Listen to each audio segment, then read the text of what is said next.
अस्सलाम वालेकुम दोस्तों, मैं आपको परफेक्ट वेब सॉल्यूशंस की तरफ से लारावेल 9 की इस वीडियो ट्यूटोरियल सीरीज़ में खुशामदीद कहता हूँ।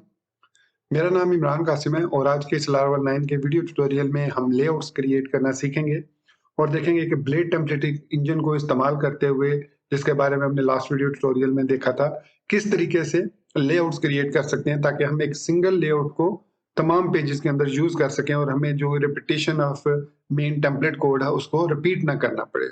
तो मैं उम्मीद करता हूँ कि आप मेरे इस वीडियो ट्यूटोरियल को अंत तक देखेंगे और इसको लाइक भी करेंगे। इसके अलावा अगर आप हमारे इस चैनल परफेक्ट वेब सॉल्यूशंस पर न्यू हैं, तो इसको सब्सक्राइब करते हुए साथ में मौजूद बेल के आइकन को प्रेस करते हुए ऑल नोटिफिकेशन को भी ऑन कर लीजिएगा ताकि आने वाले वीडियो ट्यूटोरियल्स की अपडेट्स आपको मिलती रहें। Thank you very much. तो चलिए शुरू करते हैं आज के इस लारावेल 9 के वीडियो ट्यूटोरियल को। तो मैं इस वक्त यहाँ पर वीएस कोड में मौजूद हूँ। तो दोस्तों, ये जो हमारे पास सेक्शन है यहाँ से लेकर यहाँ तक और ये जो लास्ट सेक्शन है, ये हमारा ऑलमोस्ट हर पेज के अंदर रिपीट होगा अगर हम मल्टीपल पेजेस क्रिएट करते हैं। फॉर एग्जांपल अभी हमने सिर्फ एक ही पेज क्रिएट किया about.php, लेकिन हमारे जो HTTP कंट्रोलर के अंदर जो पेजेस हैं वो तकरीबन 4 पेजेस हैं, सर्विसेज, गैलरी, कॉन्टैक्ट, अबाउट। अगर हम इन चारों पेजेस को यहाँ पर क्रिएट कर देते हैं, यहाँ पर चाहे तो मैं इसको इसमें से रिमूव करके इसको मैं पेजेस के अंदर वाला जो पेजेस है वो रहने देता हूँ और यहाँ पर सिंपली हम व्यू को कॉल कर लेते हैं। जो लास्ट वीडियो ट्यूटोरियल में हमने व्यू के बारे में सीखा था, फसाड, जो व्यू फसाड है वो कैसे यूज होता है। तो इसमें हम एरे पास करते थे और अब हम यहाँ पर सिंपली पेजेस डॉट अबाउट कर देंगे। इसी तरीके से यहाँ पर भी हम रिटर्न करेंगे व्यू पेजेस डॉट कॉन्टैक्ट और यहाँ पर भी हम रिटर्न करेंगे व्यू पेजेस डॉट गैलरी और यहाँ पर भी हम रिटर्न करेंगे व्यू पेजेस डॉट सर्विसेज। तो ये हमने पेजेस को क्रिएट कर लिया। यहाँ पर सेमीकोलन लगाना भूल गया मैं।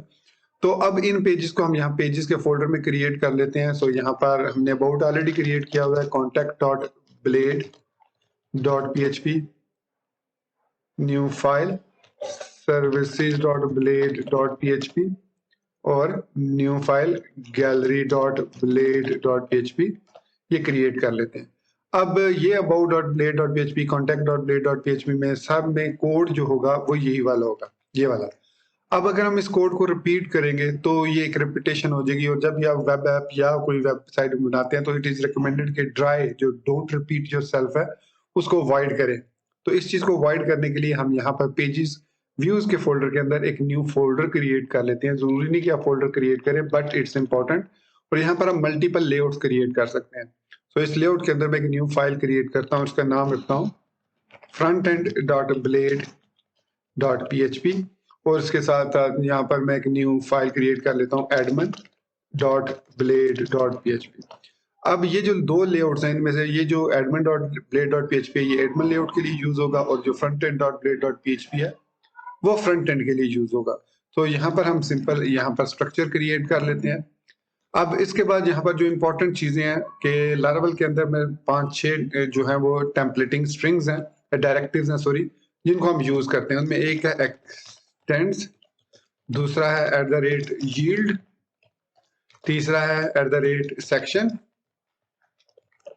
उसके बाद है हमारे पास @stack, इसके अलावा @push है और इसके अलावा @show है। सो ये हमारे पास है कुछ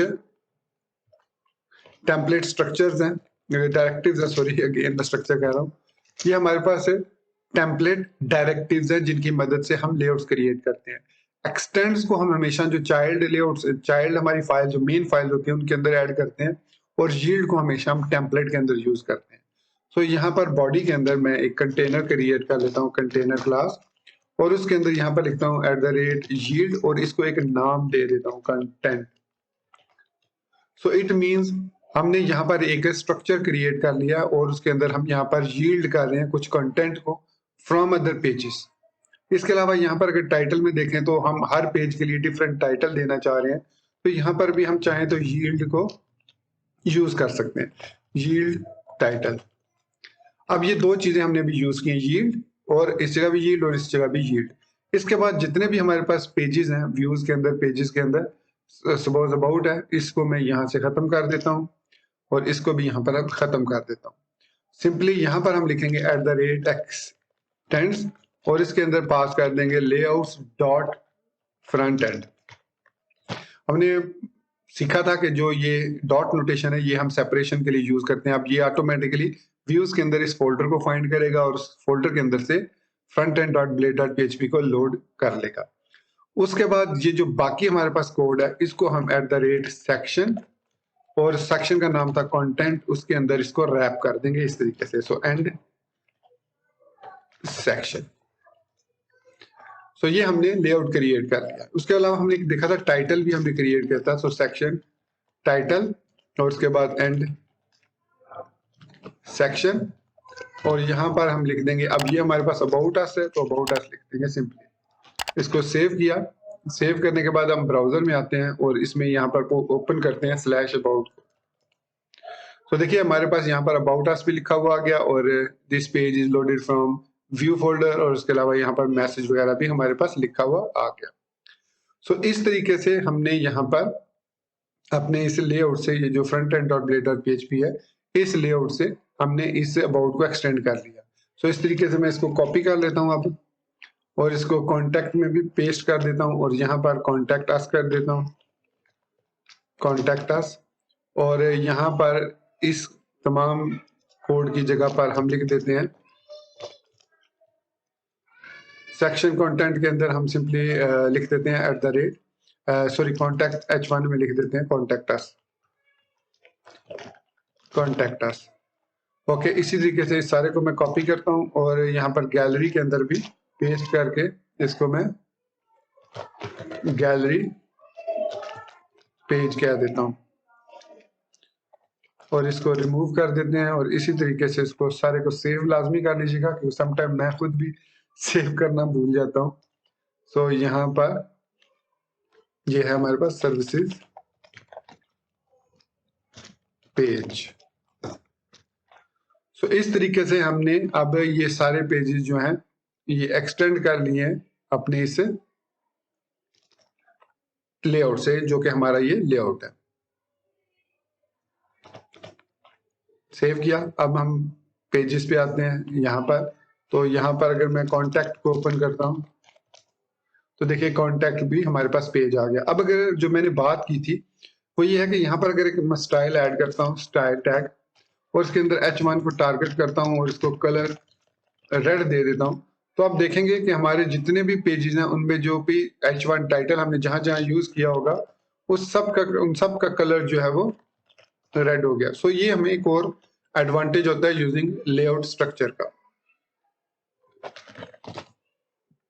ठीक है, तो इस तरीके से ये हमें एडवांटेज होता है लेआउट को यूज करने का। तो हमने देखा कि यील्ड कंटेंट की मदद से हम किसी भी जगह पर कंटेंट को यील्ड कर सकते हैं। अब यहाँ पर दूसरी जो हमने चीज देखी थी वो ये था कि इसके अंदर हमारे पास ये तो दो हमने यूज कर ली, इसके अलावा हमारे पास सेक्शन है, स्टैक है, पुश और शो है।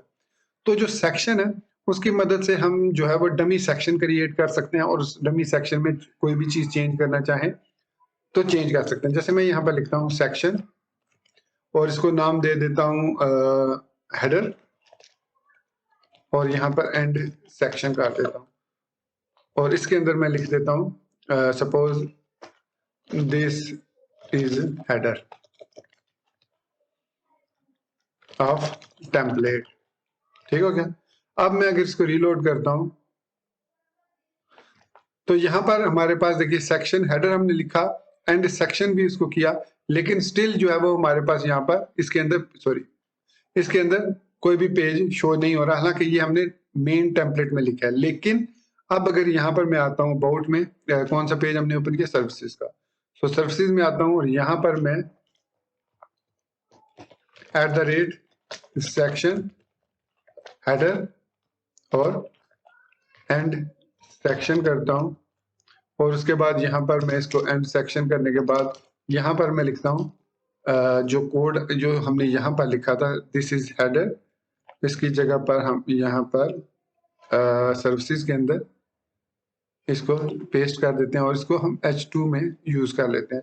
दिस इज हेडर ऑफ, इसको कह देते हैं सर्विसेज पेज, सेव किया, वापस आए और यहाँ पे इसको रीलोड किया तो स्टिल जो है वो हमारे पास this is header of services page show नहीं हो रहा। अब इसकी रीजन क्या कि यहाँ पर हमने सेक्शन हेडर यूज किया और यहाँ पर हमने कंटेंट दिया, चूंकि हमने यहाँ पर एंड सेक्शन यूज किया तो इस वजह से वो इसको प्रॉब्लम कर रहा है। अब हमने यहाँ से एंड सेक्शन खत्म कर दिया। अब मैं इसको रीलोड कर, एक मिनट, इसको रीलोड करते हैं हम। सो ये अगेन यहाँ पर शो नहीं कर रहा। तो इसका जो दूसरा तरीका होता है कि अगर आप हेडर के अंदर कोई चीज ऐड करते हैं और उसके अंदर आप यहाँ पर लिखते हैं कि जैसे मैं H1 this is header template, इस तरीके से लिखते हैं।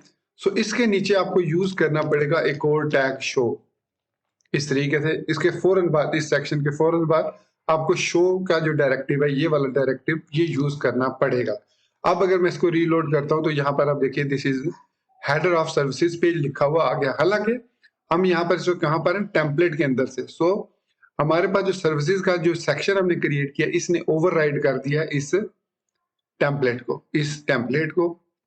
लेकिन अगर हम यहाँ पर अबाउट पे आते हैं तो देखिए दिस इज हेडर टेम्पलेट लिखा हुआ नजर आ रहा है, जो कि H1 में, इसको मैं H2 कर देता हूं तो अब ये ठीक है।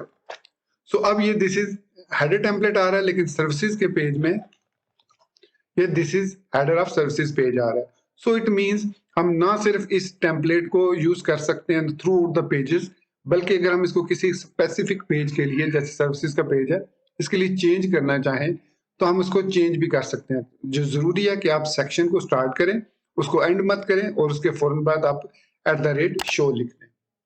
अब यहाँ पर इस शो के साथ एक और भी डायरेक्टिव है @पेरेंट।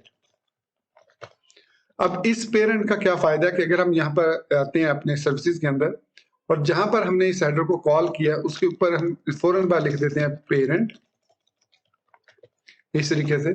सो अब क्या होगा, देखिए अब दिस इज हेडर टेम्पलेट भी आ रहा है। सो इट मींस पेरेंट ने पेरेंट वाले को एक्सटेंड तो किया, साथ साथ उसको अपेंड किया, ओवरराइड नहीं किया। अगर हम पेरेंट यूज नहीं करेंगे डायरेक्टिव को तो इस कंटेंट को वो फ्रंट एंड blade.php के इस कंटेंट के साथ ओवरराइड कर देगा। सो इस तरीके से हम अपने सेक्शन को ऐड कर सकते हैं और उसके बाद उसको यूज भी कर सकते हैं। और एक और इम्पॉर्टेंट चीज जो कंटेंट के साथ या यील्ड टाइटल है, हम यहाँ पर सेकंड पैरामीटर भी दे सकते हैं, लेकिन फिलहाल उसकी जरूरत नहीं है हमें। हम इस तरीके से इसको यूज कर सकते हैं आसानी के साथ।